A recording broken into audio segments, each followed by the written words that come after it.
বাবা, সকালে উঠে খালি পেটে চা খাওয়া ঠিক? একদম ঠিক না। খালি পেটে চা না খাওয়াই ভালো, কারণ খালি পেটে চা খেলে অনেকের অ্যাসিডিটি হয়, সবার হয় না। কারো কারো অ্যাসিডিটি হয়, যাদের হয় তাদের জন্য উচিত হবে প্রথমে একটু পানি খাওয়া, তারপরে একটু মুড়ি খাওয়া বা একটু বিস্কিট খাও।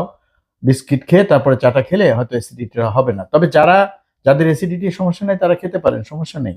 এতে হয় কি, চা খাওয়া দরকার এই কারণে যে অনেকের মধ্যে এক ধরনের ড্রাউজি একটা ভাব থাকে, সেই ভাবটা কিন্তু চা খেলে কেটে যায়। কাজে এটা এজন্যই অনেকে খায়। কাজে আমি বললাম তো এক্সপ্লেনেশনটা।